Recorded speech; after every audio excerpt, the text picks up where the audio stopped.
healthcare workers once again and look at this topic of restoring my spirits. And as a healthcare worker, chatting to my fellow colleagues, I can see how healthcare workers are tired.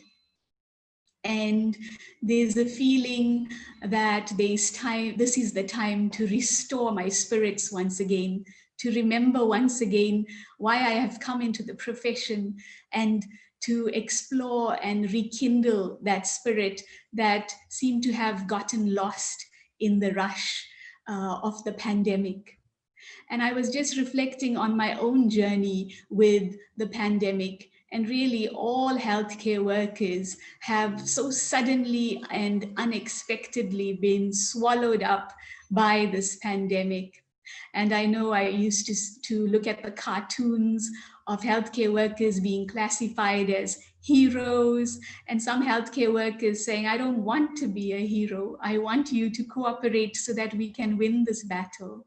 And so many, many emotions. I remember I myself was on a retreat in India when, with my fellow colleague, a physiotherapist, we began to hear about the numbers increasing in South Africa. And as I boarded the plane from India to South Africa, it was surreal as we landed on the day that the president declared that South Africa was in a state of disaster. And since then,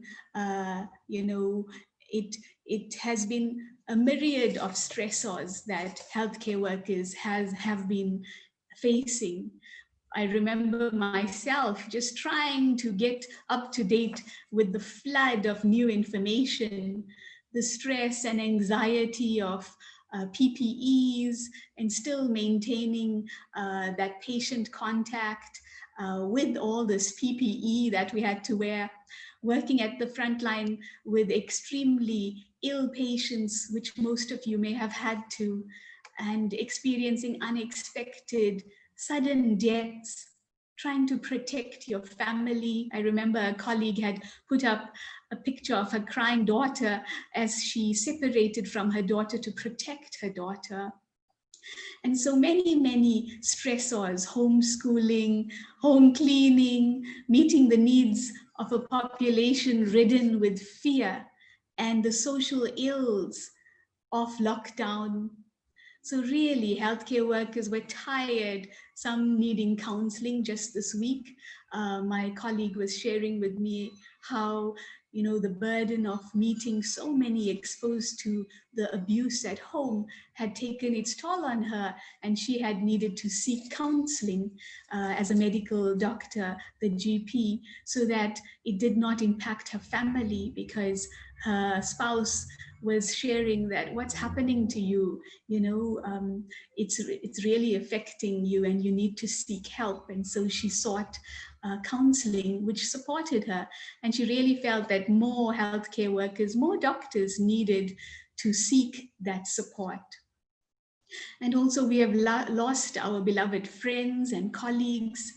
And whilst for other healthcare workers, there has admittedly been benefits of the pandemic in resetting their goals in life and drawing boundaries. And today we wish to nurture and restore our energy. And so today is about you. We want to set aside the pandemic and to start restoring my energy. Let me minus the last 6 months and go back to the past, go back to that original space when I began in the field of caring, that original space when I was connected to who I am, not overridden by the pandemic and the disease and the chaos and the confusion. And so today, let me sit back and take this time for me to really explore who am I, and what is my purpose, and how do I want to go forward from this day. As the pandemic seems to be settling, I need to restore myself back to my wholeness again. And so in today's workshop, it will be in two parts. The first part of the workshop is to rekindle my core strengths. And then we will look at tools to restore my spirit by a panel of experts on the topic. We have 5 wonderful panelists who will share with us tools for self-care so that we can restore our self-worth and our dignity as healthcare workers who want to make that difference. And as a healthcare worker, one is constantly giving, but as a result of that giving and trying to set boundaries to find the balance, often a very overflowing energy and heart becomes frozen, having to protect yourself, protect your family, protect your loved ones. A very overflowing energy becomes encased in a heart that's hard and sometimes is not in alignment with who I really am. And so the aim of the first part of the workshop will be to turn within and remember once again, who am I? You know, I'm not just this healthcare worker, the so-called hero in the front line, but who am I? And so in this morning's workshop, we will look more deeply at that. And so to begin the workshop, it would be wonderful if you could all put your cameras on gallery view. And if we could say hello by waving to each other. So we can just know who is in the group.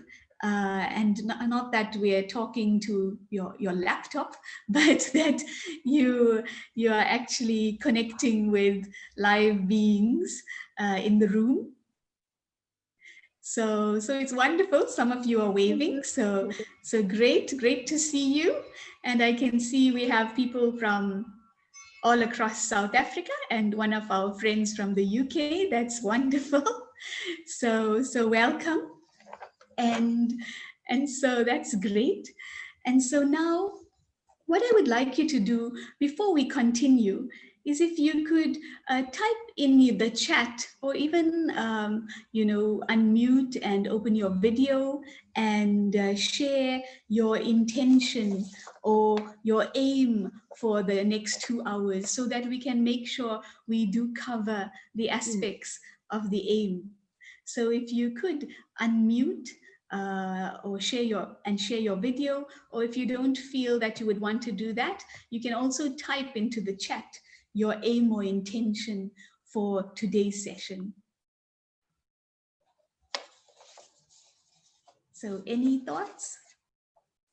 I know my aim and intention was to connect with my colleagues across South Africa and just see where are they at and how we could work together to feel nurtured and supported so that we don't feel alone and lost in the bigger picture, but there's that camaraderie. I know working in casualties, the best part of working in these very hectic environments is the camaraderie that we experience doing it together. And so my aim is to connect with like-minded colleagues and see how we can discover new tools to support and re-energize and restore my self-worth, my dignity, and to restore my spirit. So thanks, Thilo. Your aim to restore my sense of caring and empathy. Anyone else wants to share? How do we sustain our humanity through this crisis, which is being prolonged and for everyone? Okay. So thank you, Reg. So how to sustain my humanity in this crisis that seems to be prolonged and there's such uncertainty. Yes, thank you. Anyone else?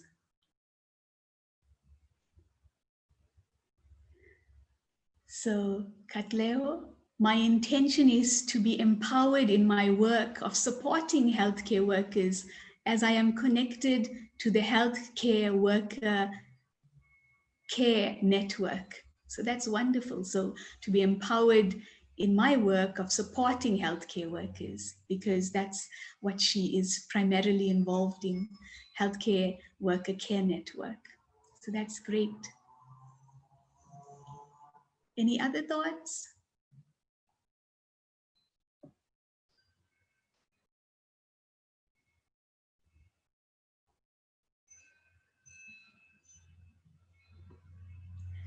So Gloria, my aim is to reconnect, and I am eager to touch people and resume joy. So beautiful, to reconnect and eager to touch people and resume joy. And Jay Moon, doctors are said to be next to God. I endorse it. And Brinda, to recover from this last 5 months that took us by storm and to restore my peace. So really wonderful aims, and really definitely quite wonderful intentions for today. Another, Caitlin, to learn how to balance work and personal life. Aruna, how to support and show compassion. So thank you all. There's another one. So Modihi, to regain my strength and continue taking care of our patients after this confusion. So the words that you guys are all using are really exactly what it has been, this storm, confusion. And now we want to reconnect, recharge, touch lives, resume joy. Another, Sandika, to be playful and creative with like-hearted people. And Carol, I appreciate this afternoon's opportunity just to connect with colleagues across the board, and especially after finding myself feeling depleted, even right at the beginning of the lockdown, when we are at hospice, we were still all in some measure of denial. The sudden change of pace really had an impact on me. Despite decades of strong spiritual practice, I appreciate this time to restore my spirit. So thank you. Really beautiful, profound aims. And I'm sure by the end of this 2 hours, we will achieve that. As you can see, the telephone is going off the hook, but that is the life of a healthcare worker. But that is why the time to make, it's so wonderful that you have all set aside this 2 hours just for yourself. So for the next session, I want you now to not just share in this huge group of 43 of us, but the aim is to break up into little groups of 3 so that we can have that personal interaction, one-on-one. And so what I would like you to do now is I'm going to project some questions, but the aim is that we will break you up into breakout groups of 3 randomly, and you will get a chance in 15 minutes to reflect on a time in your life when you were so connected, when you were creative, when you were effective, and you will get a chance to share that story with your colleagues. Because what has happened is, in the storm, in this confusion, in the chaos, we have forgotten who we were. And so this chance now, in dialogue, in playful conversation, natural conversation with 2 other colleagues, one can share from your heart your story of a time when you were most effective, a time which was most meaningful, and a time when one was connected to my true meaning in life, and when I felt most alive and creative or effective. And each participant will get 5 minutes to share. And as you share, just share from your heart, everything about that scene or situation. Don't think too deeply. Whichever memory comes into your head. So a time in your life that was very significant and meaningful to you, when you felt most alive, creative, or effective. What made it a memorable experience? what felt truly special about it. So, if you can, for yourself now in this 1 minute, just reflect on this and choose one story in your life that was very significant and meaningful to you, when you felt most alive, creative, or effective, any memory from childhood to now, and what made that experience memorable? What felt truly special about it? And then in your group of three, you will have time, 5 minutes, to share that from your heart, expressing the scene, the situation, the colors, the sounds, the feelings in your heart, in your mind, the thoughts. And then the other two will listen attentively. You can switch on your videos so that you would be actually seeing somebody as you talk in your room of three. And as you share, for the listeners not to interrupt, but give respect and appreciate the story being shared. So not to say, oh, the same happened to me and take over their story. But, the art of a good healthcare worker is that they have good listening skills. And so just to be present, looking into the camera and listening to your fellow colleague as they share. And at the end of their sharing, the other two are to identify values, strengths, or principles that they appreciated in their uh, partner's story. So to identify values, strengths, or principles that they appreciated in that person's story. And then the next 5 minutes, another will share. And then in the last 5 minutes, another would share. And so I welcome you now to step into your breakout rooms, but just a few seconds, choose the memory first that you are going to share with two other colleagues, the memory that was most meaningful and significant for me, and when I felt most alive, creative, and effective. So remember, I'm living in the present, but remembering that beautiful or maybe challenging time in my life when I rose to the occasion. So it doesn't have to be just an easy time. It may have been a difficult time, but when you felt alive, creative, or effective in that time.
Philippians 2:13 says, "For it is God who is at work in you, both to do, to will, and to work for his good pleasure." God is not, he's always moving. Can I tell somebody, God is not sitting, he's moving. That's why God will never... So thank you.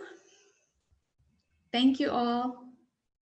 I'm sure that was wonderful. I know I gained a lot from my interaction with my colleague from Northwest Province, the team leader for COVID in that area, and just remembering her moments that were most meaningful and effective, and you could see how joy, lightness, and nurturing were important qualities to her, and how in this pandemic one had forgotten that.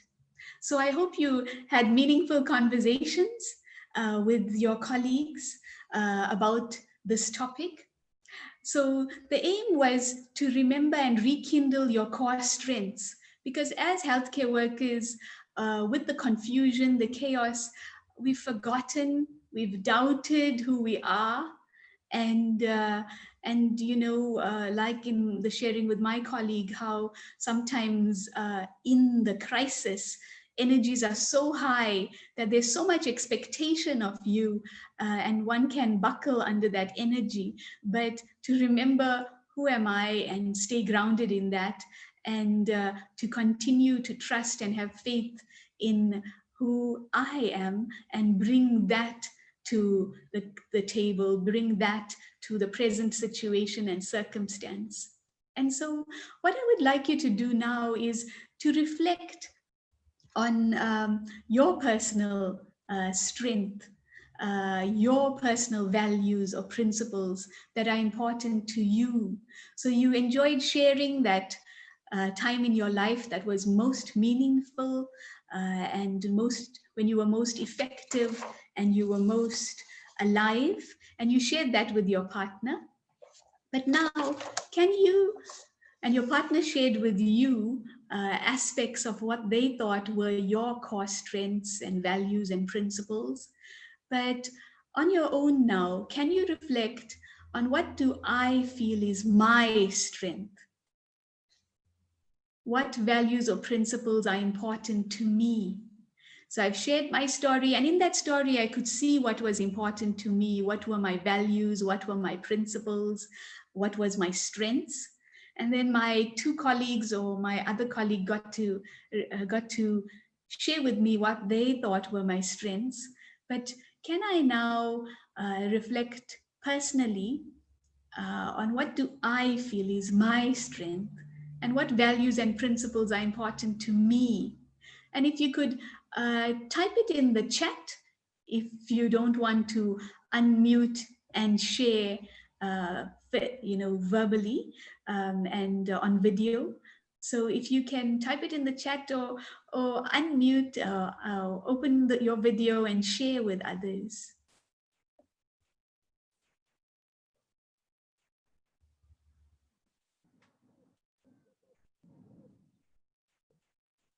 Or maybe you want to share your partner's guiding strength or values.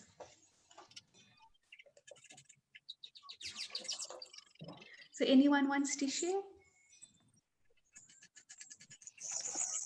I know for me, I shared with my colleague about how a very meaningful time and an effective moment, and a most time when I felt most alive was when I was walking during my comm service 2003 from one ward to the next in Ladysmith Provincial Hospital. So it's a hospital that's not vertical, just wards on ground level. And as I was walking from one ward to the next, at 2 o'clock in the morning, it must have been, I just felt like I was this angel, just sharing peace and love with all 600 patients sleeping in the beds, because I knew they really needed that. And just, it was a cold night, but looking up at the stars as I walked between the wards, I just felt I was this angel radiating peace and love to all 600 beings sleeping in their beds with illness. And I was just reflecting as I shared with my partner in the breakout room that it's so interesting that we often think that what we do is how effective we are. But for me, just being at that moment, just this being at 2 o'clock in the morning, walking from ward to ward, and just radiating that love and peace to all 600 beings in their beds, and how we've been trained to think it's what we do that is important. But actually, the best moments of our life may have been when we were being, not doing. And so that was just the story that I shared. And for me, so just connecting to who I am and sharing that love and peace is more important than what I can do with my hands. And yet I forget that in the rush to do everything with my hands. So wonderful. So there's some sharing there.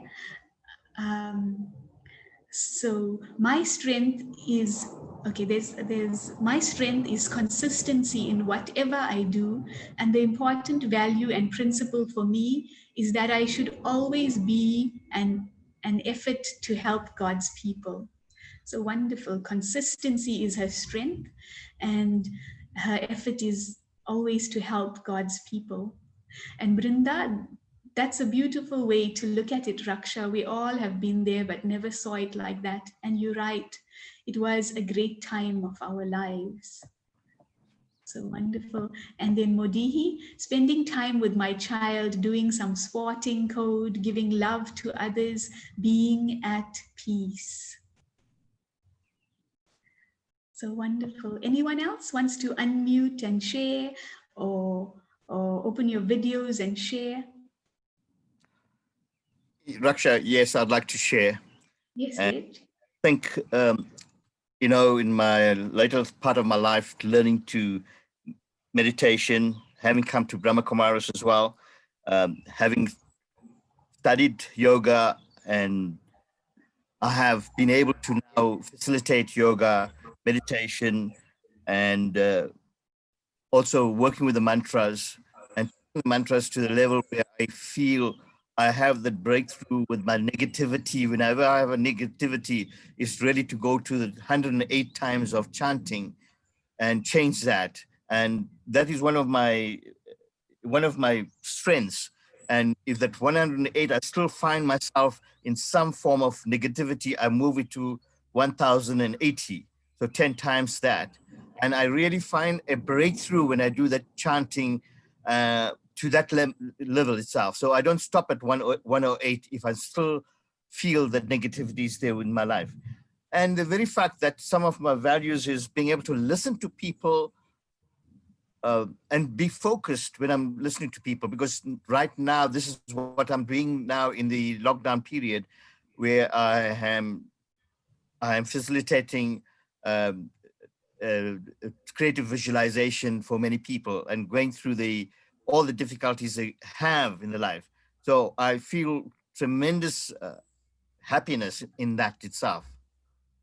So yes, there is some strengths. It's about mastering the strengths and not stopping. Thank you. Wonderful. So wonderful. From that space of silence, then you're supporting others with compassionate listening and uplifting yourself. So great strengths. And so wonderful to see a lot more. My strength is listening. Lovely Rosie, my good old friend from university, and empathizing with people in need. So definitely that's her strength from university days. And another from Linesia, most likely Shirley. Dear friends, reflecting on my strength, courage, and to deeply have care and compassion for others. Courage made me take the self out of the box and has brought many gifts to my life. So very beautiful. Prishila, my strength is that I like me. My foundation of values and Ubuntu is my greatest strength. And Shireen Mohammed, Hi, Raksha. I have joined. Great. And then Aruna, my values are responsible, calm, listening, and care. So I know when we were sharing, myself and Modihi, we were just appreciating how, you know, in that one story, we would have gained insight to our own strengths, be it, you know, being very subtle, peaceful, having courage, consistency, all the many, many aspects that you've spoken about, empathy, uh, Ubuntu, being responsible, calm, listening, care. And we were just appreciating how every most meaningful, effective time of our life was related to when I was in tune with that. And so now a lot may have happened in the last 6 months, but can I tune into those feelings once again? And like Reg was saying, you know, when I feel I'm getting lost, can I tune in deeper? So he used to do it 108 times, then he made it 10,800 or something like that. But the more challenging situations get, can I go deeper within? And can I amplify the vibration? I know a lot of my friends, my spiritual friends, have been speaking about vibration versus virus. So there's a virus, but I have to increase my vibration. And the vibration of these values that I hold true in my life, that gives meaning and life to my life. Because we forget to live because we get lost in the physical circumstance. But from today, a lot will happen outside. But can I tune into that vibration that I am, the values, my principles that I am? And then I live from inside out, not allowing the outside world to break me, to shake me, to destroy me, but I can then restore my spirit. So the aim of this short workshop was really so that I could identify that guiding principle, that guiding values, my core strengths that give me meaning, give me worth, that makes me, so that I can offer the whole of me to humanity. And that is real care. Because if I am empty, I cannot give from an empty cup. So I have to fill up and overflow with those vibrations that don't help me, that prevent me from being influenced by the outside vibration, so that I can create the vibration I want to, so that I become this walking powerhouse that can support my community, that can support the world. And in a very subtle way, it's not about what I'm doing, but what I am being in that time. So another sharing here, my feeling is that everybody should embrace their dormant and forgotten qualities and have acceptance of each one, because each soul has a story. Respect that. We cannot change anything, but we can inspire courage for others to accept and move forward. So thank you. If you can hold now the one or two or three qualities that you feel are dear to you, the values, your strengths, or your guiding principles, as we then end this short session, and we move on to the next session where we'll have experts of self-care sharing with us. So if you can now hold that thought in your mind, as I'll guide you gently through a little reflection on that, and because our aim is to amplify that vibration. So just to sit comfortably and relax. And as I'm seated here, I just invite my entire body to become totally relaxed. If there's any tiredness or weariness, I just invite it to drop down my body, down my feet into the earth beneath me. And I just pay attention to the words that I'm hearing, postponing all other thoughts for the moment. I become fully present. in this moment. As I take a deep breath in, I just breathe in peace and relaxation. And breathing out, I breathe out all the stale air in my lungs. Once again, I breathe in peace and I breathe out. And now, in my mind, I bring to my awareness that quality or strength or guiding principle that makes me feel most alive. Maybe it's courage, maybe it's love, maybe it's empathy, maybe it's caring, consistency, determination. What is my guiding strength? My values. And I visualize this as a beautiful flame.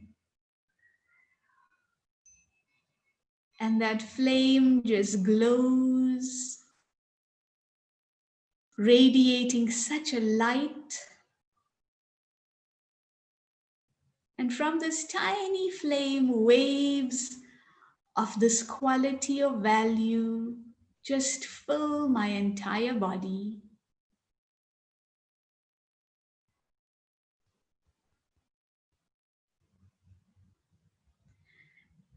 And this vibration of this quality radiates to permeate every cell, all the trillions of cells of this body.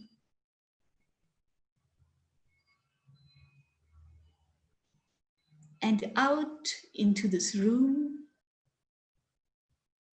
out the doors and windows, the vibration of who I am filters into the whole globe, just blanketing the globe with my eternal and original vibration, my core strengths, touching all 7.8 billion beings in the world. This is who I am. I rekindle my spirit. And from now on, from this moment, no matter what's coming from outside, I will switch on this light and vibrate higher frequencies to bring my core strengths not only into this body, but into my interactions, into my actions, into my world.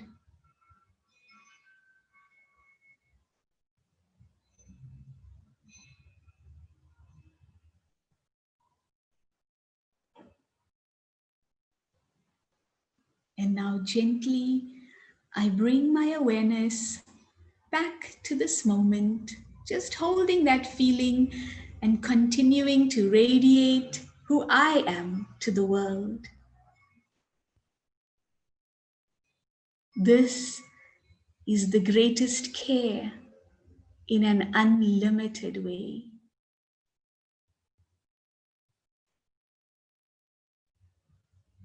Thank you.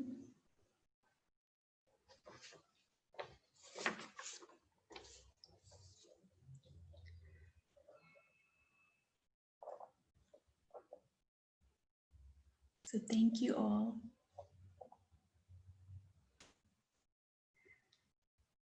So for the next part of today's session, we want to now look at some practical tools that we can use. And just hold on to the first part as we explore the second part. And at the end, if there's questions, we'll take that.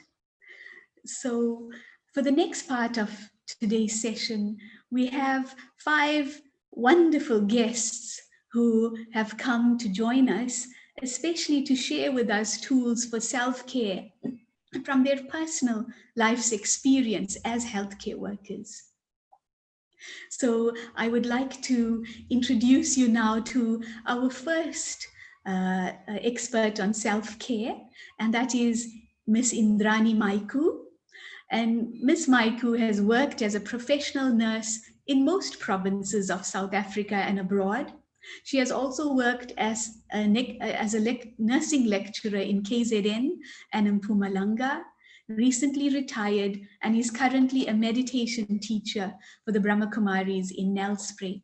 And so welcome, Indrani.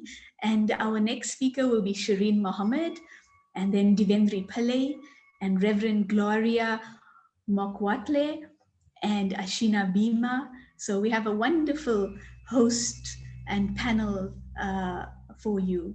So I'll invite Ms. Maiku now as she unmutes and opens up her video to share with you.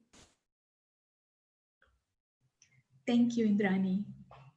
Okay. Good afternoon to everyone. It's a great pleasure to be with all of you. And thank you, Raksha.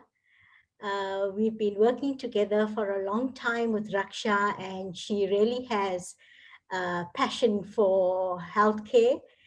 And the caring profession is such a challenging profession, but at the same time, absolutely rewarding.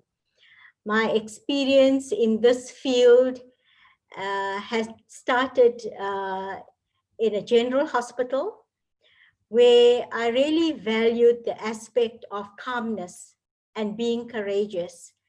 I know when I started the profession, I was very naive. And I remember the most traumatic experience I had was when I was only 6 months in my practice, and we were put into burns unit every day on duty. But the aspect that really allowed for me to endure that experience was perseverance and courage. And moving on to another area of my practice was psychiatry. That area I had liked a lot because we were in direct contact with clients and really in connection with each other. It wasn't just physical caring, but it was also spiritual and mental, physical. And at that stage of my caring for psychiatric clients was very dear, and what had come up for me was the aspect of being patient, tolerant, being non-judgmental, because in psychiatry, you really lend yourself to higher qualities, and and you reflect a lot. One of the tools I really enjoyed using when I was in psychiatry was the reflection. And the pre-discharge ward, when I used this tool of reflection with my patients, they loved it so much. And so end of the session, the patients used to say, I feel so calm, I feel so stress-free. So when I use it for myself, I realized the benefits I had, and that's the benefit the patients also had. So just to use these wonderful tools and really going within yourself and realizing that we have a treasure store of wealth within, my peace, my respect, the integrity, the compassion is all there. And automatically, when I realize I have this, I don't have to work so hard to bring it out. It comes out naturally. And you can go that extra mile and give off this energy for your clients. And then I had moved on to lecturing. And at this stage, I was with the students. And we know that when you're a student, we can get up to many tricks. And so the strategy I used with students was being light and play. So initially I was teaching anatomy and physiology, and students were quite bored with the subject. But to make it interesting, I used play, and I used quizzes, and we had a bit of a competition in the class, and they enjoyed this so much. And so using this creativity really allows for the best to emerge within the individual, which is so great. And just to acknowledge and appreciate each individual for their uniqueness brings out so much of value in the group. And I remember the principal once called me and she says, "How come your group does so well?" So I said, well, perhaps it's a creativity, just not like being didactic and being very structured, being flexible, but at the same time meeting the objectives and using these tools appropriately, also being flexible in your personality. I remember when I used to walk into the class, I used to really go in with a lot of love. Even if the class was a troublesome class, I would go in with that love and radiate that love, so that really that energy used to be so powerful that students used to look forward to this, to the class that we had on a daily basis. And so using these simple tools, but powerful tools, really empowers the self and also empowers the individuals.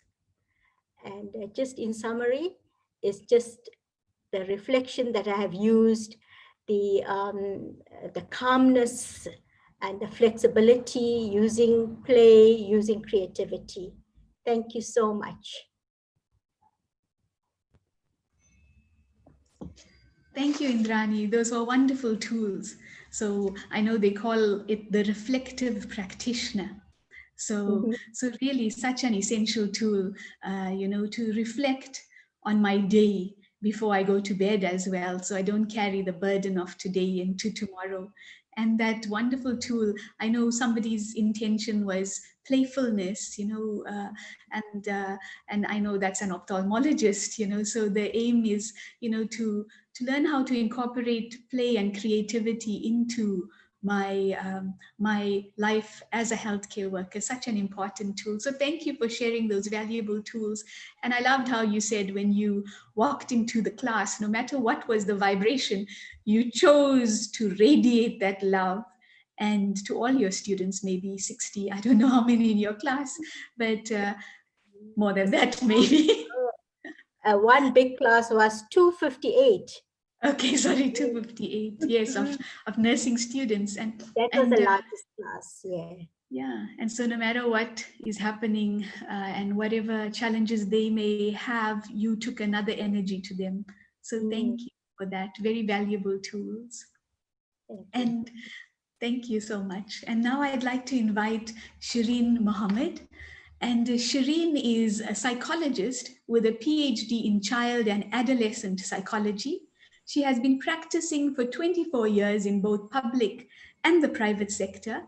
Amongst other specialist qualifications, she has a particular passion in working within the wellness approach to mental health, fostering well-being through mindful living.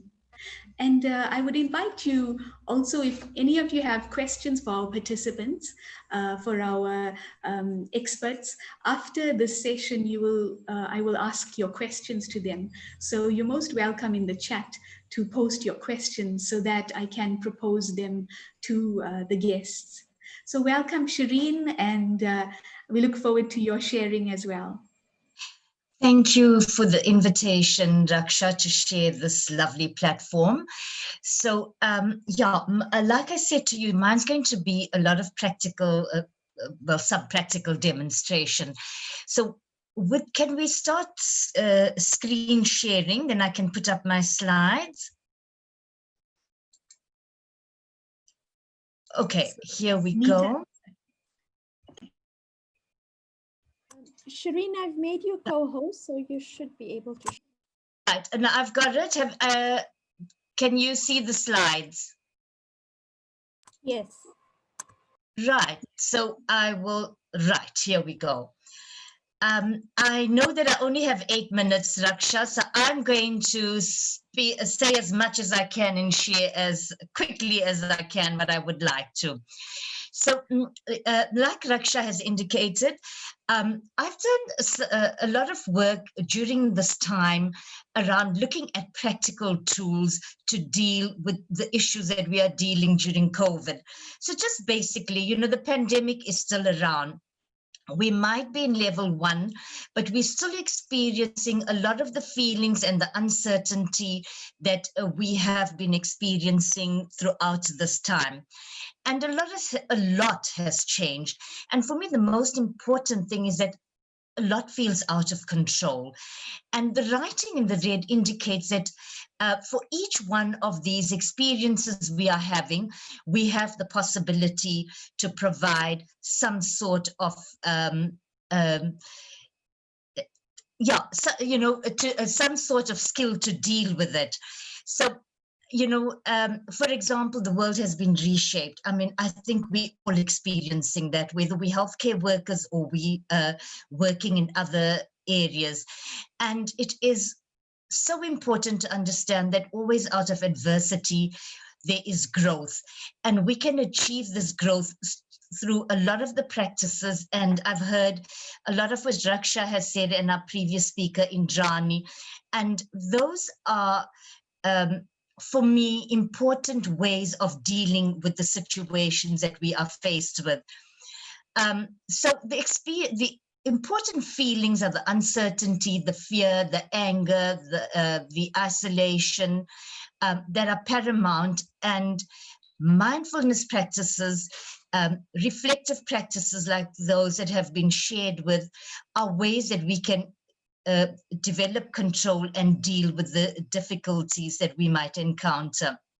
So my focus today is going to be on the mind-body connection, developing self-awareness by becoming aware of our emotional and mental states, our cognitive states, and our physical state. And through this mind-body connection, looking after ourselves is a responsibility. In fact, it is a protection against the virus. So I'm not going to be going through all of this. The ones that I'm going to focus on are the somatic coping, breathing, grounding, and progressive muscle relaxation. The cognitive coping and creative management coping are things that we can do at the time. But the reason I've included this slide is we all battle. We kind of feel out of control many times. And what we to do is the inner circle of control that you feel, and the only thing that we can control responses to these situations. And yet things are not defined by the conditions we face, no matter how hopeless they seem. We are defined by how we respond to them. And what comes to mind is that very familiar prayer: God grant me the serenity to accept the things I cannot change, courage to change the things and wisdom to know the difference. I just put down some wise words I'm thinking. We're not going to have the time to go through it.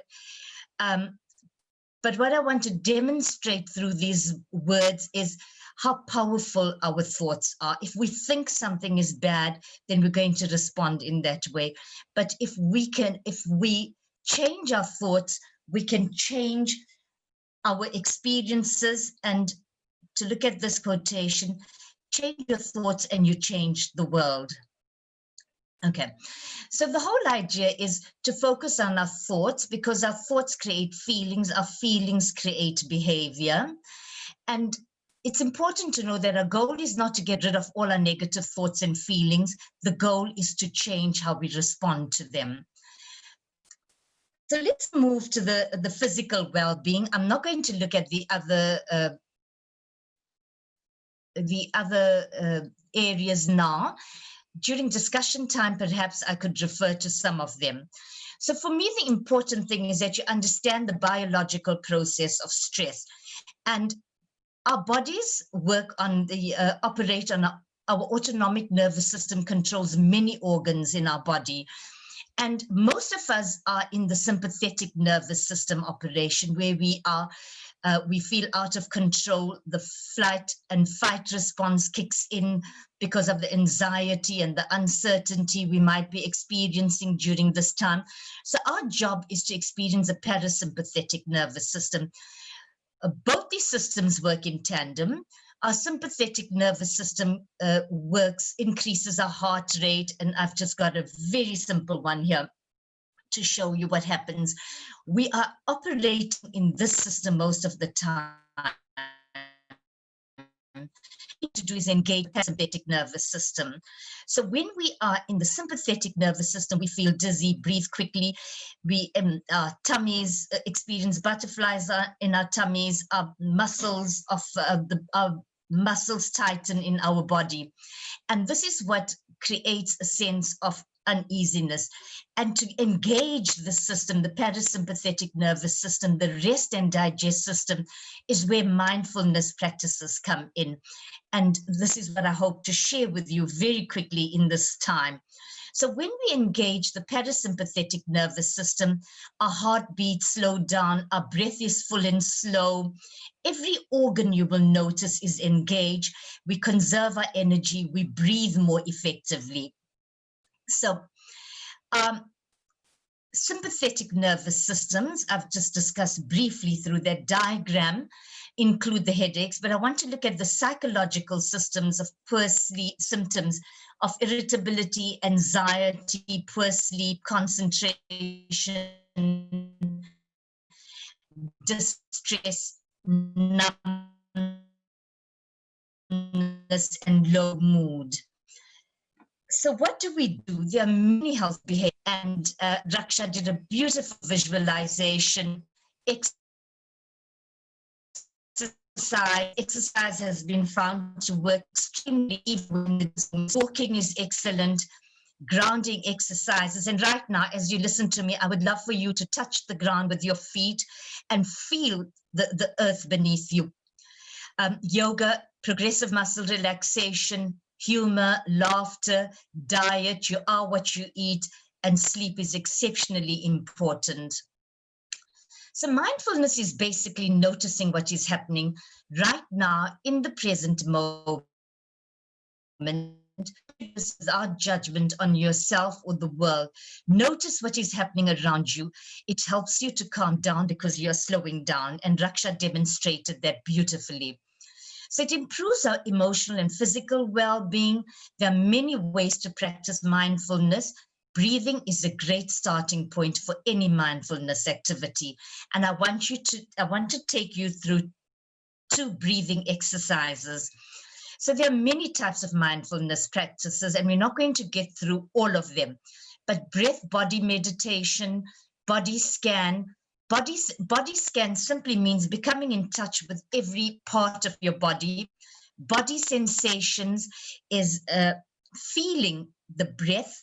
It is feeling any anxiety in your body, feeling what you're feeling in your hands, for example. Like when you're feeling anxious, you might feel your hands tremble, your tummy feels uneasy. So body sensations and sensory go hand in hand. Sensory awareness is listening to sounds internally and externally, for example. PMR is progressive muscle relaxation. Savoring is a beautiful mindfulness practice, and a familiar one to people might be the raisin exercise. You can do this in your own time, but take a raisin, savor that raisin, look at it, feel it, touch it. When you bite into it, savor every moment that that raisin is small, but the whole idea is to take small bites so that you enjoy every part of that raisin. And self-appreciation, and a lot of you have contributed in your chats about self-appreciation, and Indrani spoke through reflection on that.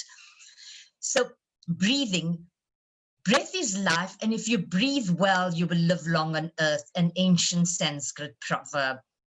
So I'm going to look at box breathing or squared breathing and nasal breathing. Nasal breathing is the pranayama or yoga breathing, which refers to alternate nose breathing. So we're literally going to fly through these, okay?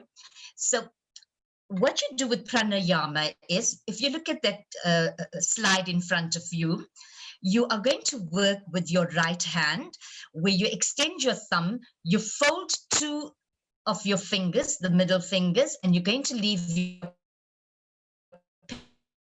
pinky and finger. You find and fold all three middle fingers, okay, and work with your pinky. So what you do is you're going to use your, start with your right nostril, take a deep breath in through your right nostril and block it, and then release your left nostril and breathe out. Then immediately breathe in through your left nostril, block it with your pinky, and breathe out through your right nostril. Breathe in through your nostril, block it with your thumb, right thumb. Breathe through your left nostril, out through your left nostril, sorry. Take a deep breath through your left, block it. Breathe out through your right, in through your right, block it with your thumb, out through your left. In through your left nostril, block it, out through your right. Okay, now I've done this so quickly, but when you come to grips with this, you need to do it more slowly, and you will also learn to hold your breath. So let's do it this time, and we're going to hold our breath. So breathe in through your right nostril, block it, hold your breath, and then release through your left nostril, slowly. Okay, so that's a very, very quick demonstration of alternate nostril breathing. Now, why is nostril breathing, no, nasal breathing so important? Okay, the physiology behind that is very interesting. If you consider, most of us are mouth breathers, and we've been taught to breathe in through our noses and out through our mouth. Nothing wrong with that, but it often, it's not considered to be the most effective type of breathing. Now, when you breathe through your nostrils, our nostrils have tiny hairs which prevent toxins from entering in. Our nostrils also have what we call paranasal sinuses, and they're tiny little shelves. Now, those tiny little shelves also have many hairs on them. And when we breathe in, we're breathing in oxygen. So the oxygen is converted into nitric oxide. And nitric oxide is responsible for balancing the oxygen and carbon dioxide supply before it takes the oxygen into the upper respiratory tract and finally into our lungs. So what happens is our lungs get pure oxygen, and so that level of oxygen expands the breathing. And This is why breathing is so important through the nostrils. And also at this point, what I will share is the manner in which you breathe in. Normally we breathe in and we tend to breathe in and deflate our abdomens. But what we need to do is, and I'm just going to move back a bit, is when we breathe in, we do belly breathing. Our abdomens should bulge out. So if you were lying down and you put a book on your tummy, you will see the book heaving up. So let's do that very quickly. Blow your tummy out. You hold your breath. And when you breathe out, you breathe in right from the top and you move right down to the bottom through your tummy. So when you breathe in, you're almost breathing in from the bottom of your anatomy, through your abdomen, into your upper lungs, into your lungs, your upper chest, and then into your nostril. So that's a long breath. And the secret behind effective breathing is the inhalation is slow as well as the exhalation, but the exhalation is even slower than the inhalation. So you breathe in pure oxygen, and as you exhale, and Raksha did it beautifully in the beginning in the meditation, where you breathe out all the toxins and the toxic thoughts. Okay, so that's the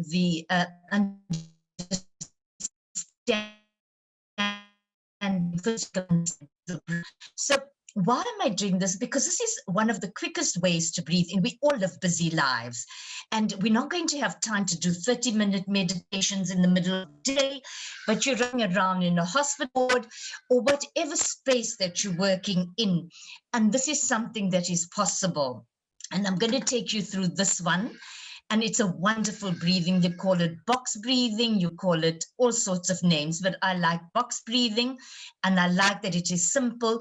You breathe into the count of 4, you hold to the count of 4, you breathe out to the count of 4. You can extend that to 5 and 6, and you rest before you take to the count of 4 before you take your next breath. So instead of me demonstrating this, I'm going to show you a beautiful practice. Now,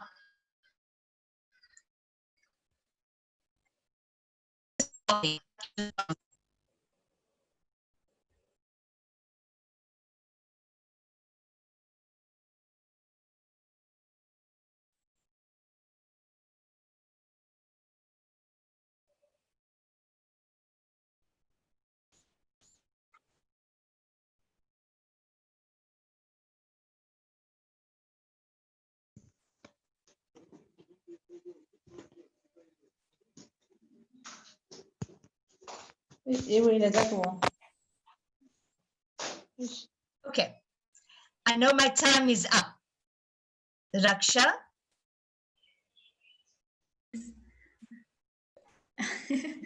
Yes, my time is up, right?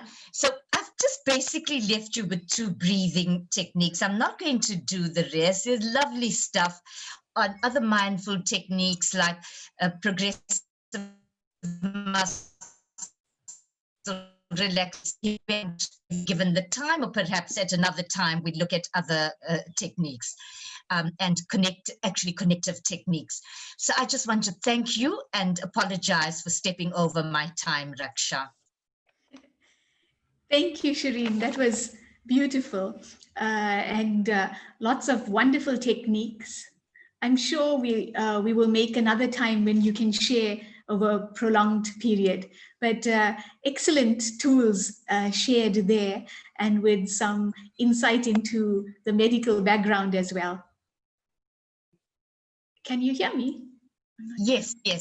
Okay, right. Okay. So thank you so much for sharing. Sometimes your connection was not too stable, so I know that many were asking for the slides on the chat. But we will look at. There is a YouTube link for this, so maybe we can send that through. Or if you want to share your slides, I think somebody from the Eastern Cape and from Joburg had requested, because the connection kept cutting off. But dear, I'm so sorry. no, but thank you so much, and it was wonderful that practically we could also follow the steps that you had taken us through. So thank you so much, Shireen, and we'll definitely have you back again with us. And so next, I would like to introduce you to Miss Divendri Pillai. And Divendri Pillai works as an occupational therapist who conducts psychosocial rehab groups for adults and adolescents who are affected by psychiatric difficulty. She's also a meditator for the last 28 years, teaching meditation with the Brahma Kumaris in Musgrave, Durban. So welcome, Divendri, and we look forward to your sharing.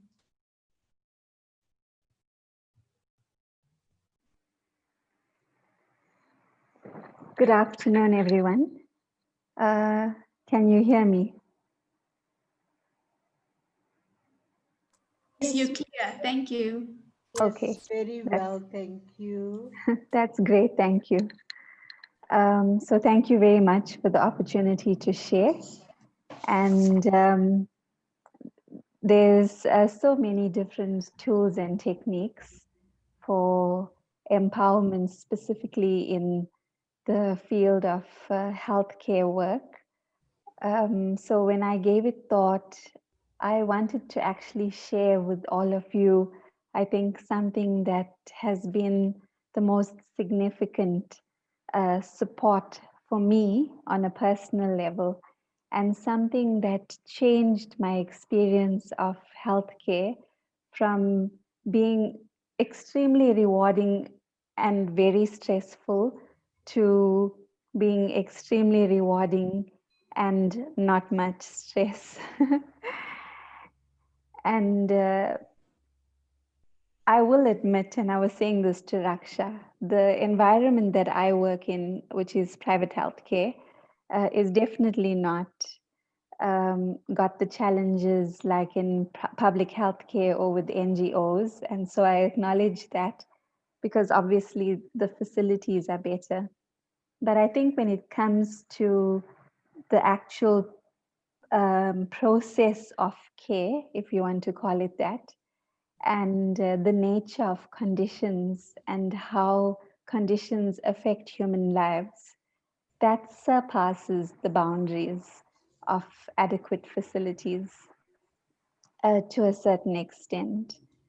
And so how I am able to sort of really keep the joy whilst in practice and not get too stressed was actually a turning point internally. And that's what I realized, that it really didn't have anything to do with where I was working and what I was being provided with for my work or who I was working with, but something very deep inside. And I know in the initial exercise, we all were asked to really go into the core of our own being and highlight or identify our intrinsic drive and those core values, and bring back that magic, especially of initially, you know, as healthcare workers with the big dream. But sometimes I really feel, and this is my personal realization that I want to share with you, my greatest strength can also be my deepest and biggest weakness or enemy. It's almost like there's a range in which every positive quality and every empowering quality can be considered to be healthy.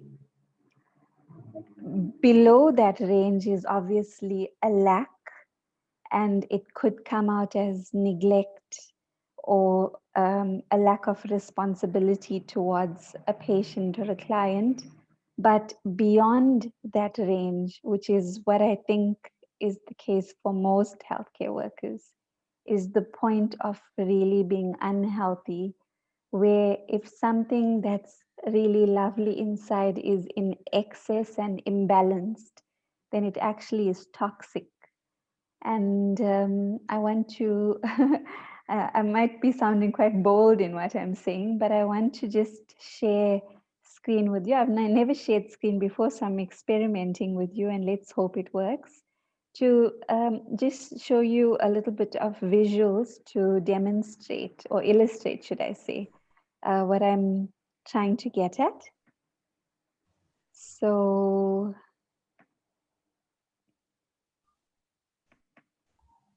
okay, there we go. That worked.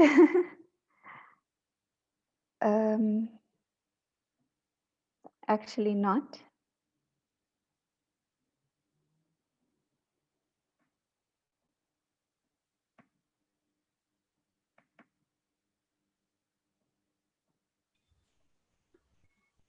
At the bottom, there might be a button to move back and forth if it's a PowerPoint slide.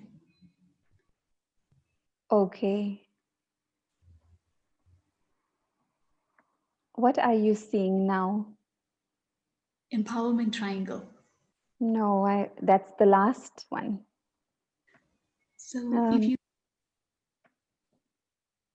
if you run the okay, cursor can you at see the one? bottom, Is it changed now to the drama triangle?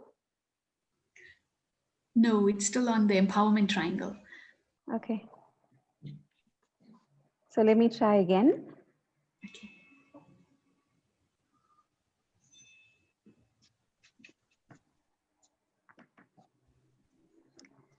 Okay, so this is the drama triangle, and it's an approach and a model that's used in psychology. And I'm not a practicing psychologist, but I've just sort of become familiar with it.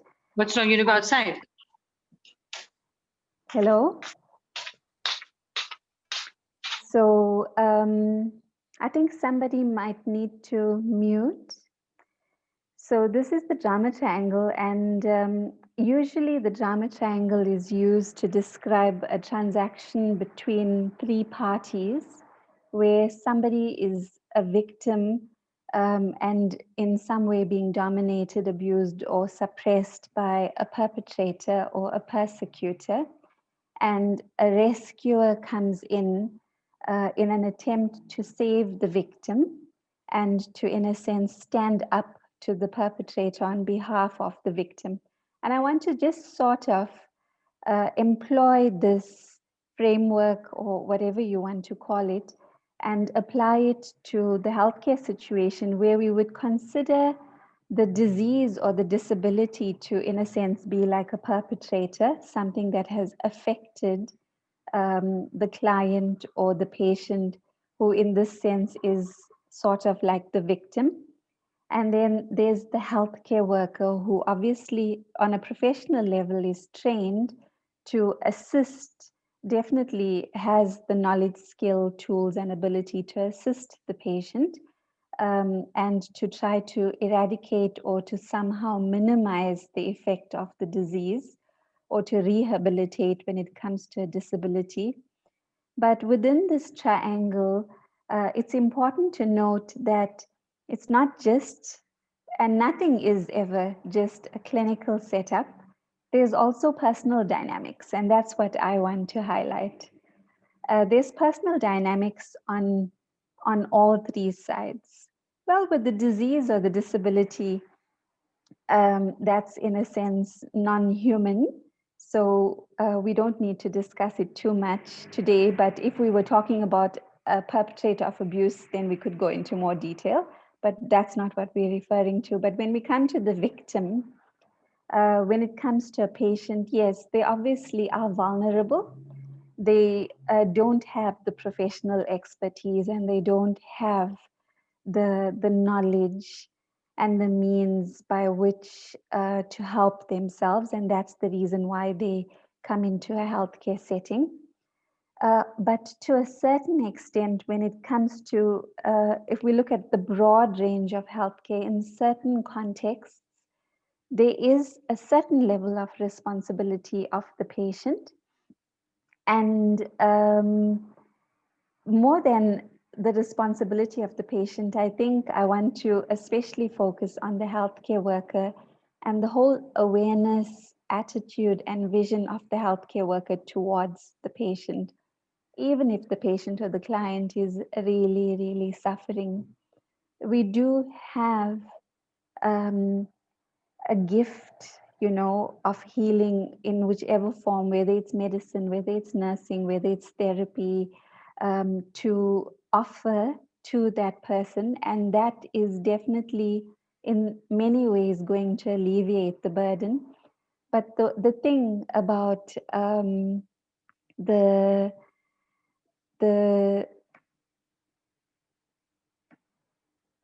the thing about the healthcare worker is that, unfortunately, are you able to still see the, I've moved on to the next slide. So now Raksha? we just can see you. I think maybe you have to screen share. Yeah, again. Oh dear, okay. Yeah. Okay.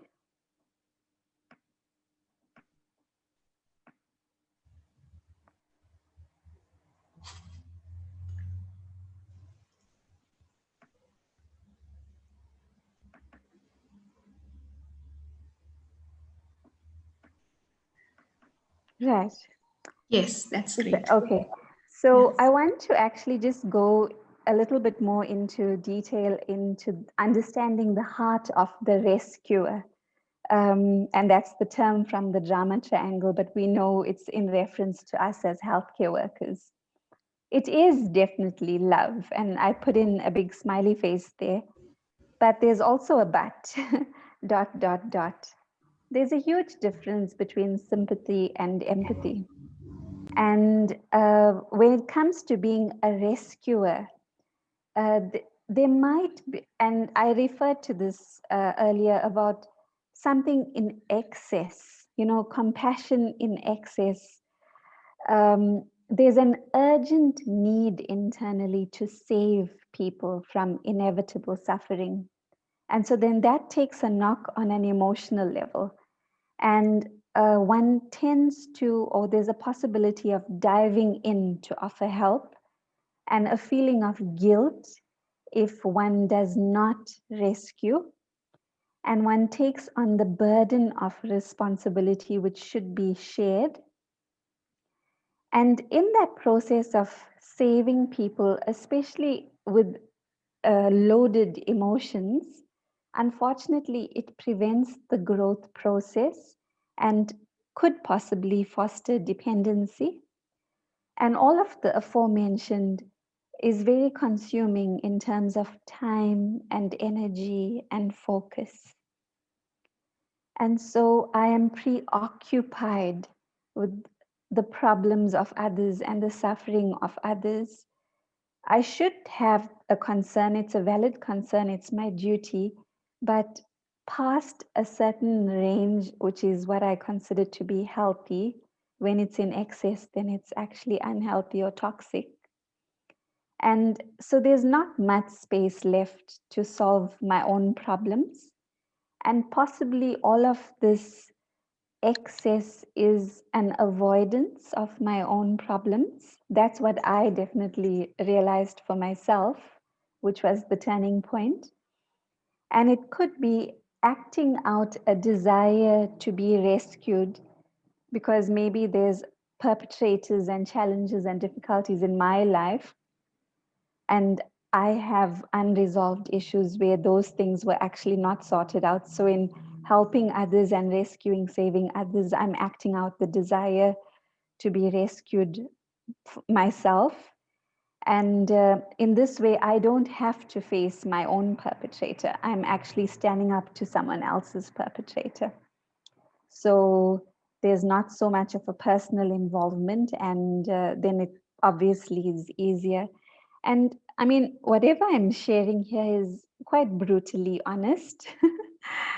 And I don't at all intend for it to sort of be a smack in the face, but this is how I actually gave myself a wake-up call.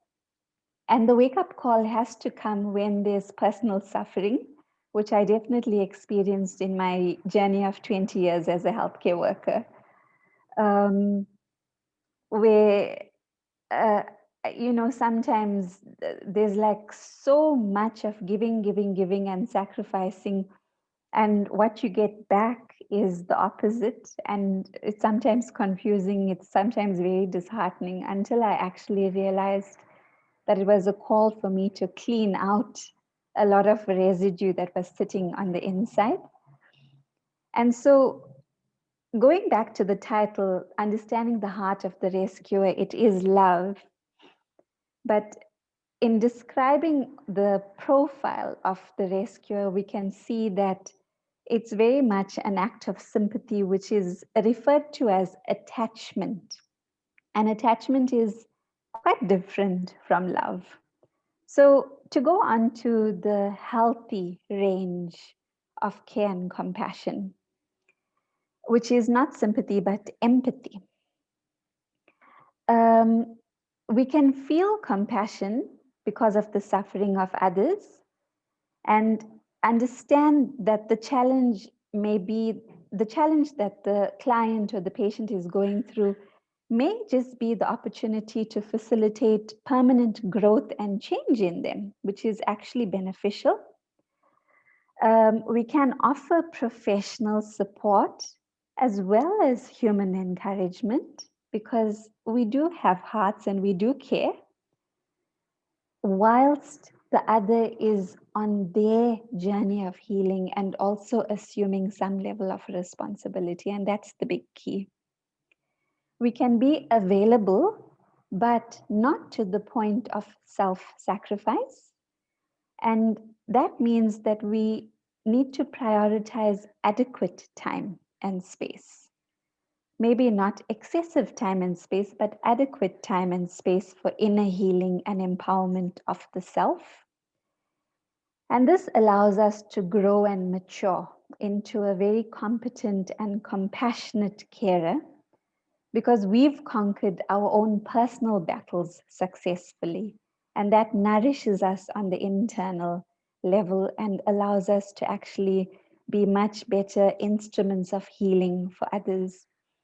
And that's the difference.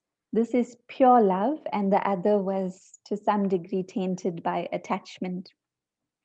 And not to take up too much time, but that initial drama triangle, which just had victim, perpetrator, and rescuer, now can be changed, where the victim can actually be empowered to become the creator of their own destiny, whilst the rescuer is the coach, the wise guide on the side, imparting encouragement, imparting guidance, imparting wisdom, imparting tools, supporting, but not taking on the burden onto their own shoulders. And the persecutor, well, this is not in the case of disease or disability, but on a social level, can also be empowered to change into a challenger rather than to be the one that violates human rights. And so this for me has really been, I don't know how much time I have left, but I just want to, in closing, say that this for me has been a pivotal point in my journey as a healthcare worker, when I actually realized that I needed to remove the personal dynamic of what was going on internally and my own needs from the healing situation, and really just be a clean and clear instrument, which is something that we learn at the Brahma Kumaris, about how to be a very clean and clear instrument, so that the right intervention passes through me and from me, but I, in terms of ego, I is not part of the equation. And I think working in the field of mental health, it's more applicable because of the therapeutic setting. Possibly working in medical care, the principles will apply, but it's not as tangible, should I say, but it's definitely relevant for all of us. And why I wanted to share this with you is because when the rescuer is attempting to rescue and comes up against lots and lots of challenges, and it's preventing them from saving like they would want to save, if there's a personal dynamic involved, then it actually gets a grip of your heart and it hijacks feelings. And that's when the mind and the intellect and the heart go into turmoil. And there's this desperation of how am I going to, when am I going to, what next, who next, how next? And all of that is stress. But when I'm a clean and clear instrument and I'm no longer a rescuer, but I'm a coach, and I'm in a powerful position in which I've got the tools and I'm competent and I'm offering it with compassion, but with a sense of detachment, then that detachment enables me to actually facilitate the growth and empowerment of others, which is what we actually want to see, all of us. I definitely know that. So in closing, just want to encourage you to experiment with both these options and see for yourself the difference if you haven't already. And take that bold step of courage of letting go and experience the difference. Because in letting go, then the stress is alleviated. And when the stress is alleviated, more of the pure love from internally can sort of exude through the work that you do and I do and that we do. So I just want to thank you. Apologies if I went over time, but I hope this was useful for you. Thank you. So thank you, Divendri. That's wonderful. The aspect of being the coach rather than the rescuer, and also to ensure that I'm not avoiding by rescuing, running to the rescue, but I'm making that time to nurture and care and value and know myself and etc. So thank you. That was wonderful. And many are asking for the slides as well to remind them of this. So, and I also love this aspect of being the instrument rather than the rescuer.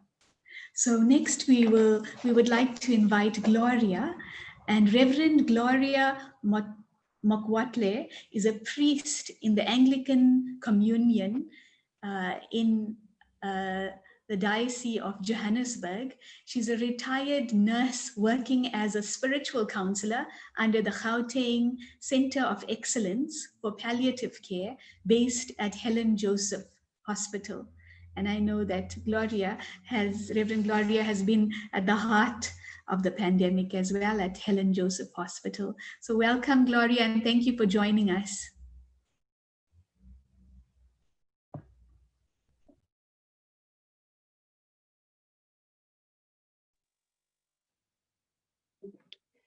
Thank you, Dr. Rasha. It's a pleasure to be in part of the panel.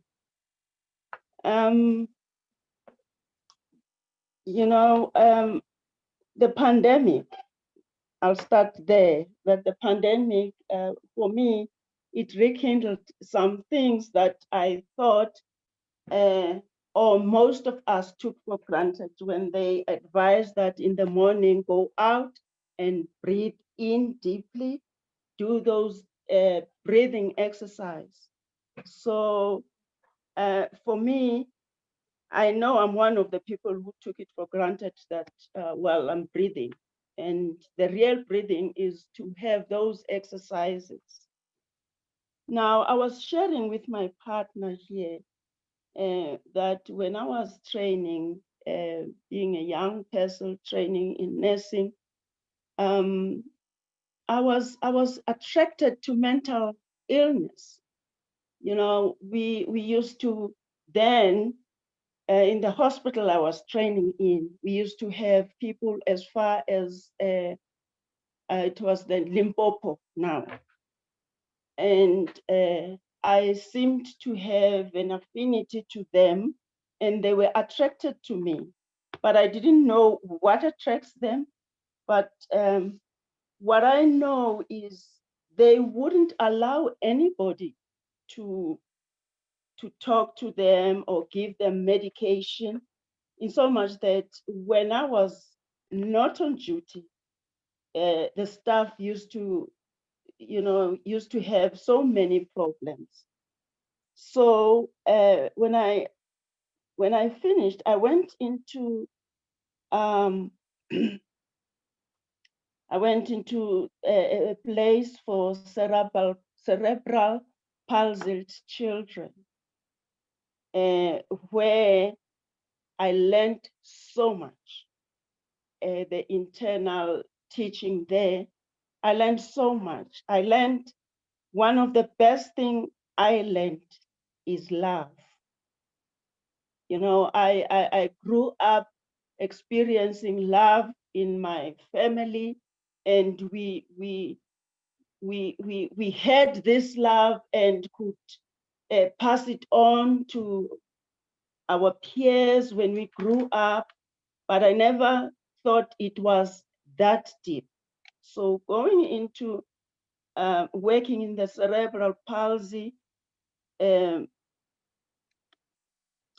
place, you know, I found also that my good listening skills became so important there.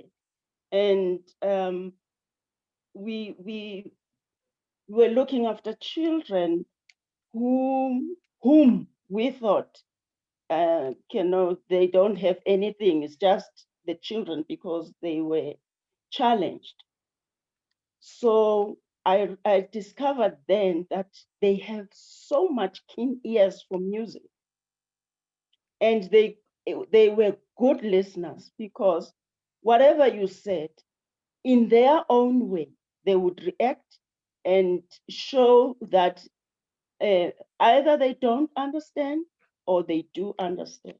So that for me, I grew from them.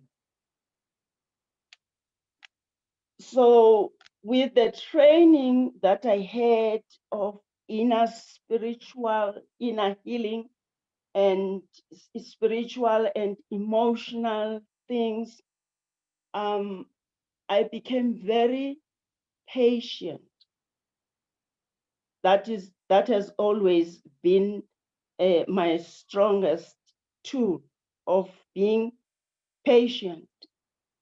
And with them, I remember at one stage we used to sing, we used to sing for them, and they would sing in their own way and listen. So it helped me during this pandemic, because much as I love music, but I'm not a good singer, but I love music.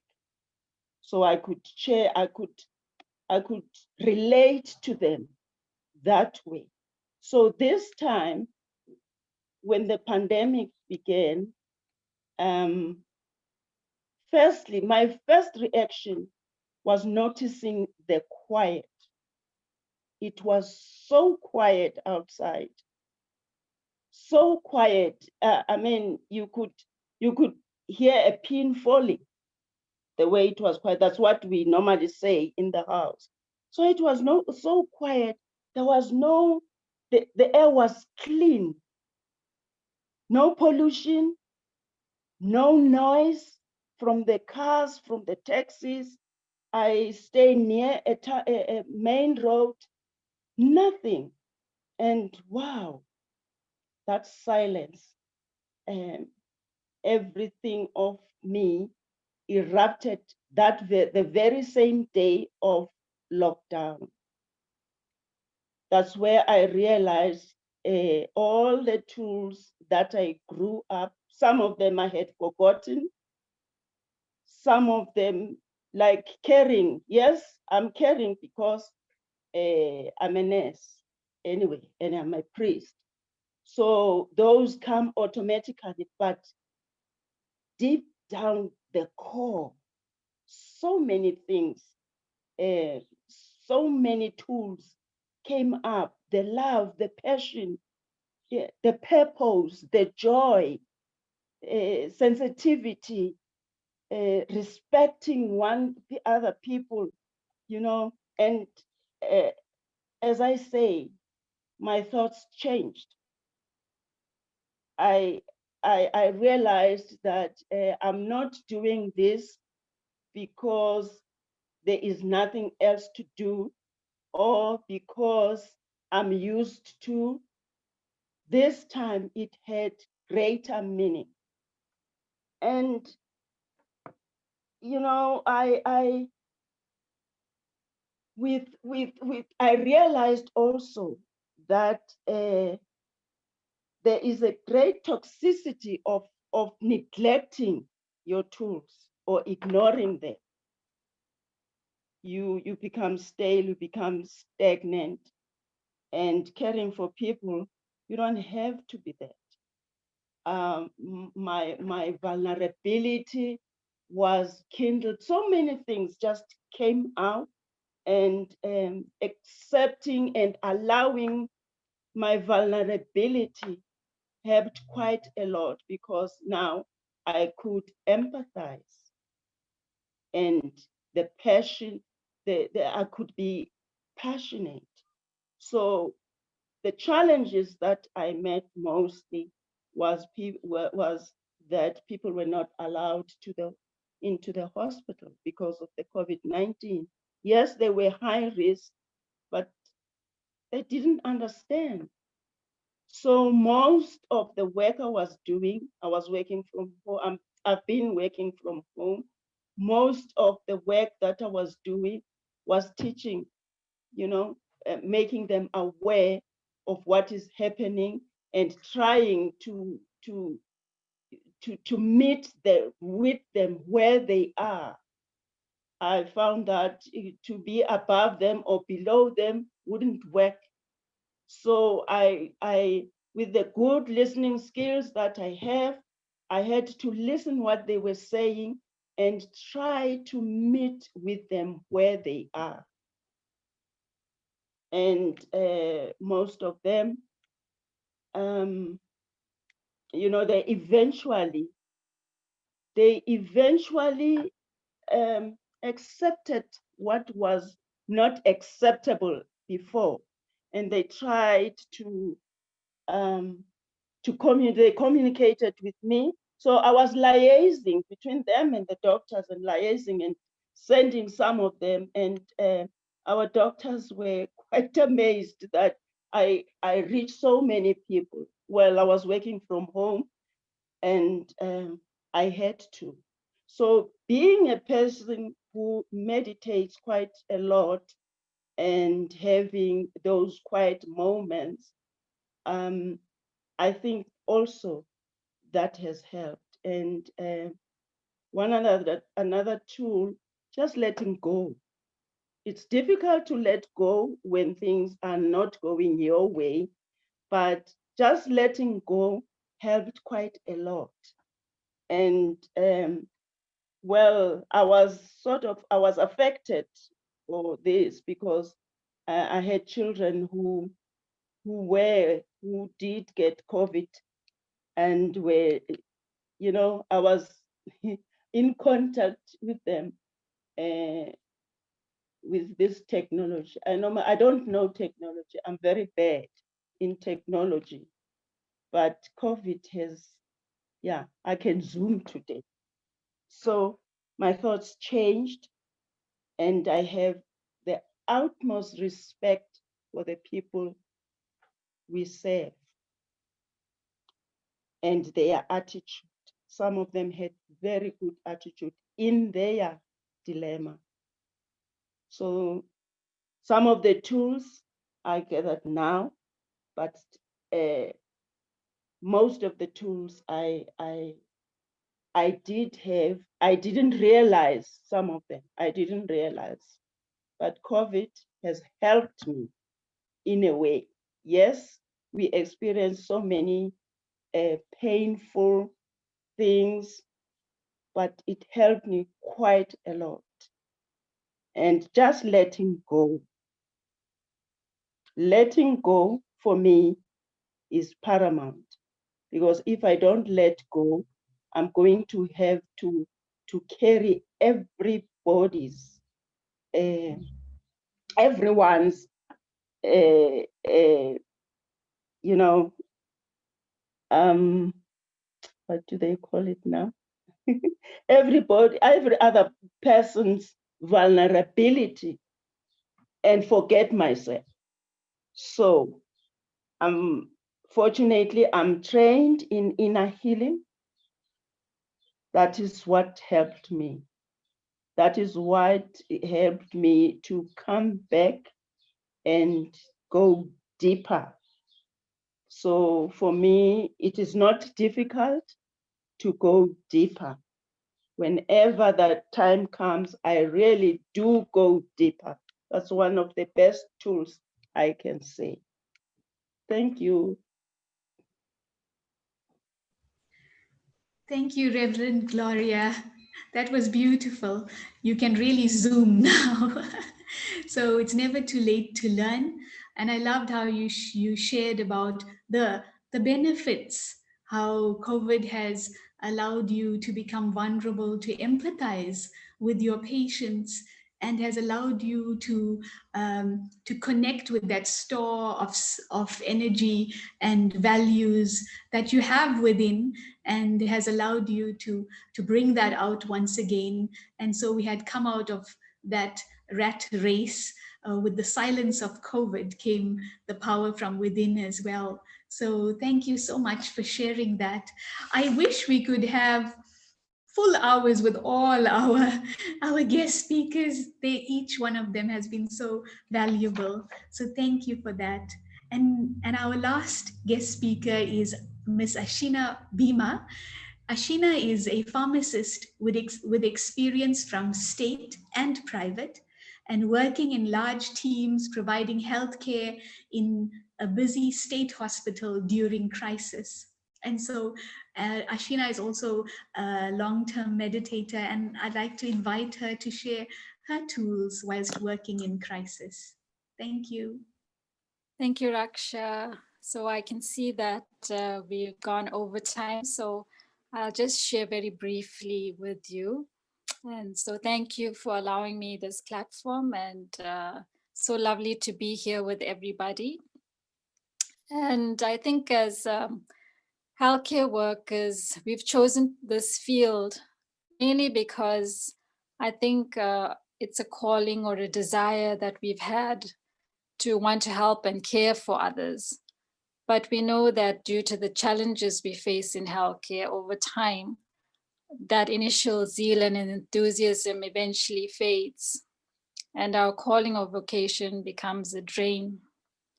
So one of the tools that I find very useful after a busy day is journaling. So using pen and paper just to write down my thoughts, my feelings, and whatever happened in the day. And obviously the use of the pen and paper, so not just typing it on the laptop or on the phone, is very therapeutic. And also it's a good way of offloading, and this helps one to sleep better as well. And another tool that I'd like to share is that of the detached observer. So let's say I've had a bad day and something's been on my mind, and you know how we keep playing that situation over and over again, and we just can't seem to let it go. Somebody said something and we said something back, and it just plays like a video recording. And so this tool or method of the detached observer is basically where I see the scene in my mind. I see myself in the situation with the other person or other people, and then I just watch. So I watch the conversation, the feelings, the emotions, but I don't comment. I don't judge, I don't criticize, and I don't give an opinion, but just to watch. And using this method a few times, one is able to get a clearer picture and a better perspective of what's going on. Because sometimes initially we may not have the answers or be able to figure out or find a solution. But I find this process of continuously using the method of just watching as if I'm watching a movie as an outside person is very useful. And another lovely tool is playtime. And we know that for a balanced, healthy life, we need the balance of both the right brain and the left brain.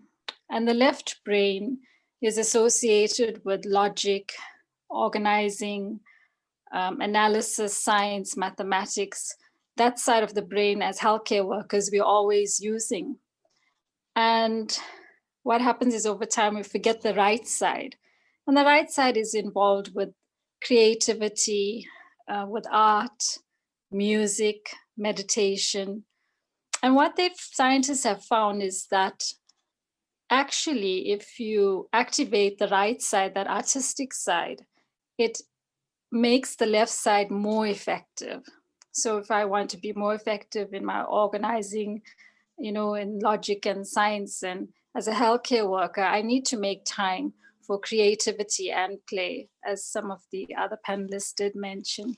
So to find something that you really enjoy doing and make time, we need to invest time in ourselves, for ourselves. And then the last tool I'd like to share is the tool of meditation.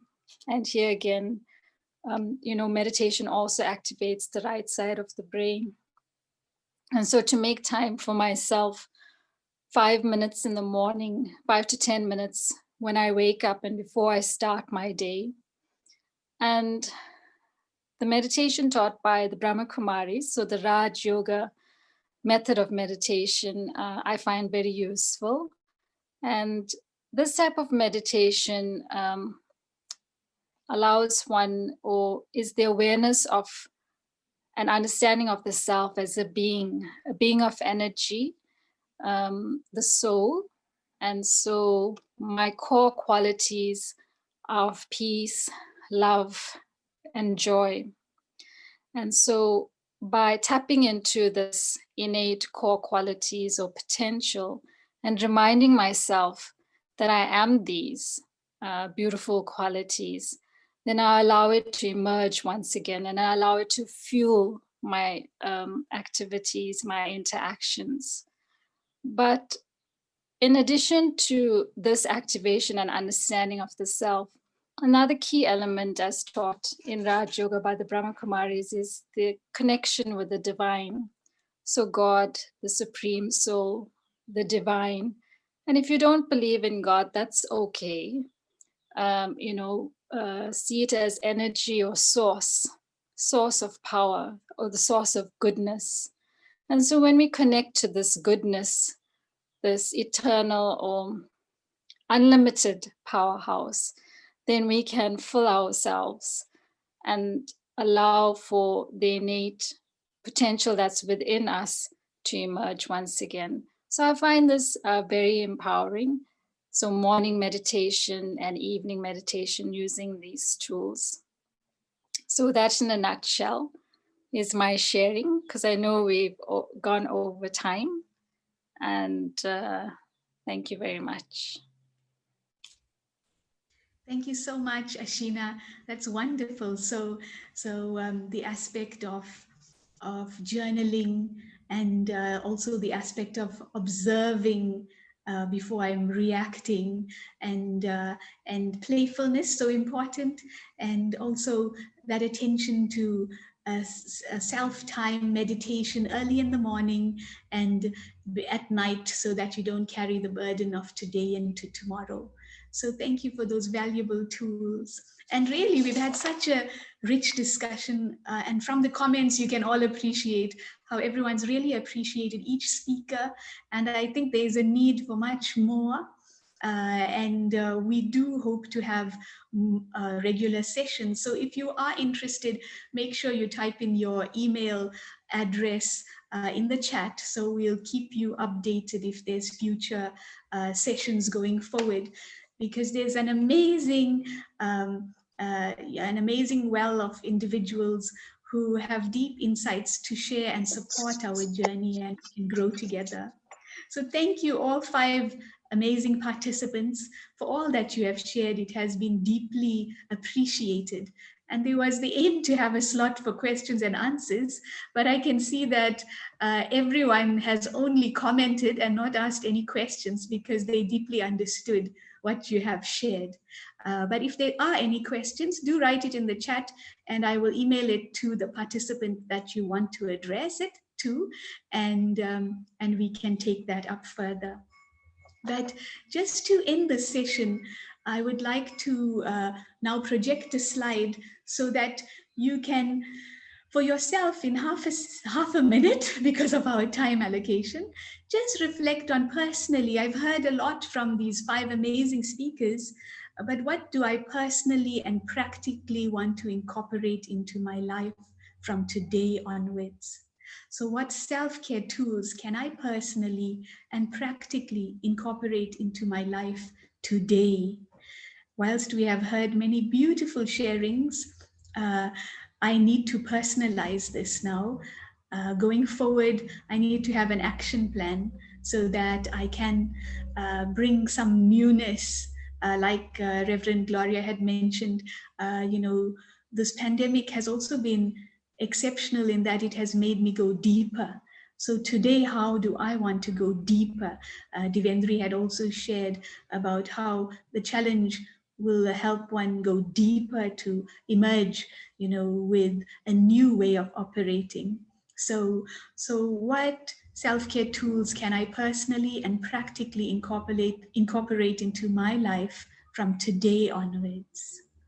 Just for a minute to reflect on that before we close the session.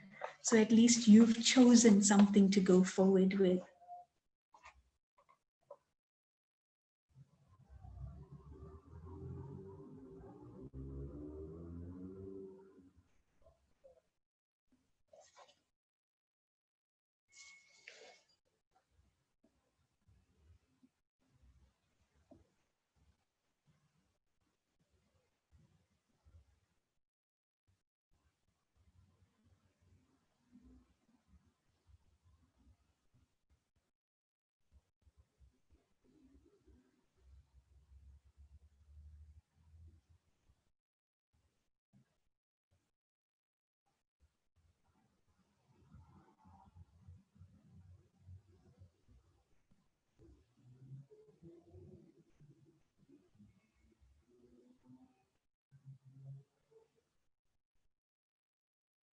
So thank you all.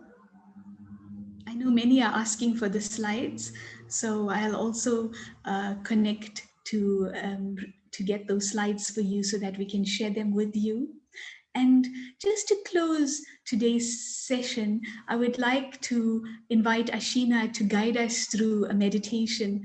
Meditation and mindfulness has been a tool that has been appreciated by all our panelists. So I'd like to invite Ashina now to guide us through that.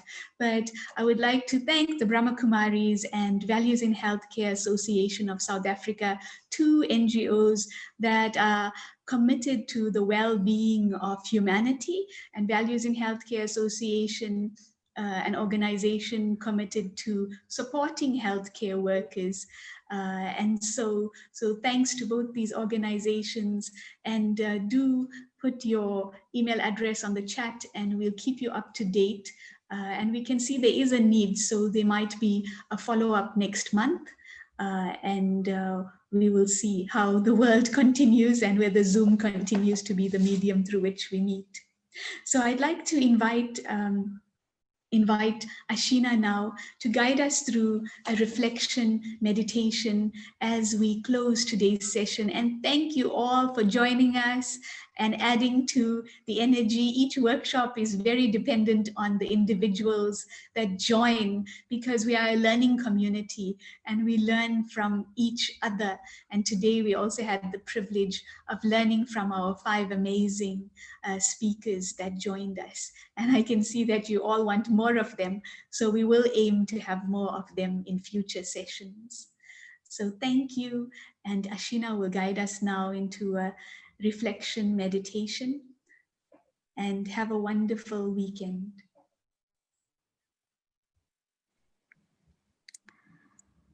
So sitting comfortably,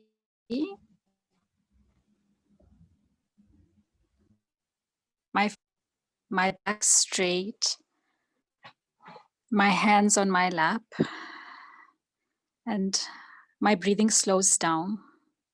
I've heard so many wonderful things this afternoon. I feel refreshed and revitalized. So starting with the muscles in my feet, I tighten them and then I relax them. Then the muscles in my legs, my calves and upper limbs, I tighten them and gently relax it. And now the muscles in my back, my lower back, I tighten them, gently relax. I tighten the muscles in my hands and my arms and my shoulders, and I gently relax them. My body is totally relaxed. And now I tighten the muscles in my face, in my cheeks, my forehead, and I gently relax them. My breathing has slowed down. My heart rate has slowed down. I am totally relaxed, alert. And now I visualize in front of me a hot air balloon in my favorite colors, a big, bright, hot air balloon. And I step inside this hot air balloon and I feel safe and secure inside here. And gently, very gently, it begins to rise above the ground. And as I move further and further away from the ground, I can see the people below, the cars below. And now, as it moves away from the city, across the fields, and I'm now over a beautiful meadow with lovely streams and lakes and waterfalls, animals grazing, playing. And so gently the hot air balloon lands and I get off. And I feel the lush green grass beneath my feet, so cooling, so healing. It's a bright sunny day. And I gently sit down and decide to lie down and feel the sun on my face and my body. The warm heat gently dissolves all the pain and the sorrow of the past. I feel very safe, very secure. I feel relaxed as I lie in this warm glow of the sunshine. That's very healing. As I bathe in this warm glow, I am filled with a sense of well-being. It's as if I'm surrounded by love, enveloped in peace. This warm energy, unlimited supply, the ocean of peace. love, and joy fills my heart, heals my heart. I bathe in this glory, in this joy. I feel refreshed. I feel revitalized. I feel a sense of well-being return to my heart. And gently, very gently, I bring my awareness back to the room that I'm in and the chair that I'm sitting on. Renewed, refreshed, and motivated to continue on my journey forward. Thank you.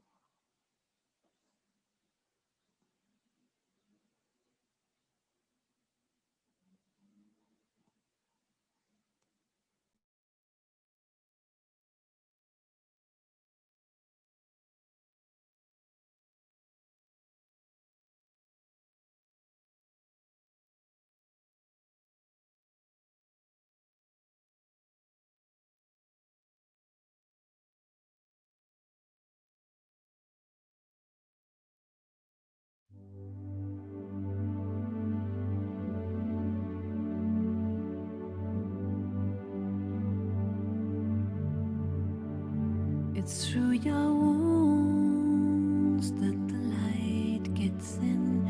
It's in the darkest room that the candle glows. It's at the bottom of the deepest well that the softest earth will break your fall. It's on the mountain that I learned the most. It's when I fell down that I knew my strength. It's not my mistakes tell you who I am, but what I do with them and who I will become. And I like a poor child given a chance, and I will rise like the sun up through the clouds, and I will rise every time that I sing, and when I fall, I'll fall gracefully, 'cause when I fall, I am given wings. Though I am poisoned, though I'm dark and sad, though I am angry at pictures from my past, I am both loving, I am pure and light, I am shadow and mist, both the peace and the fight. It's through your tears that you'll see his face. It's through surrender that you'll ride the wave. And if the walls are built to block your path, just get up and find another way.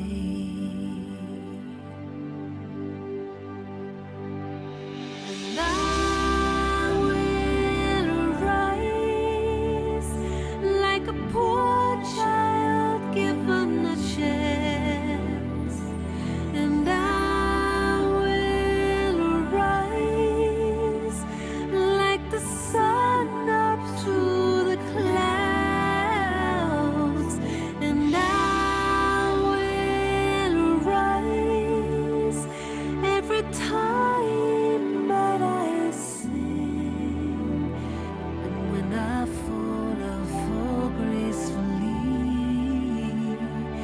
when I fall, I am given wings. And I will rise like a poor child given a chance.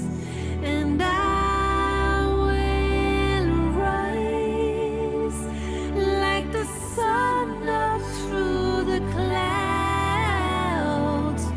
And I will rise every time that I sing. When I fall gracefully. 'Cause when I fall, I am given wings. When I fall, I'll fall gracefully. 'Cause when I fall, I am given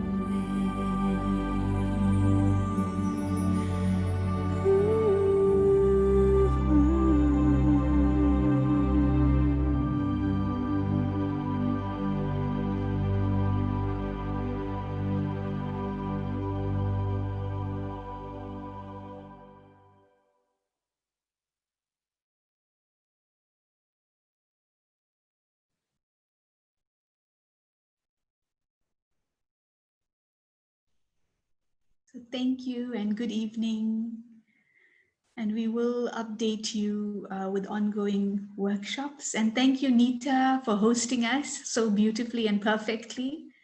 And so if you type your email and if you've ensured you're registered, we will keep you up to date with ongoing workshops. And there are some tools to care for the carer that we've developed, especially reflections and meditations that we can send to you. So we look forward to sending that to you. Take care. Good night. Good evening. Thank you. Good night. Thank you. Thank you. Good night, Raksha. Thank you. Thank you so much, Raksha, for including us and everyone Thank else. you. who attended. Thank you so much. Bye-bye. Bye, Jamie. Thank you for the opportunity, Raksha. Thank you for joining and sharing your wealth of wisdom, all of you. Thank you.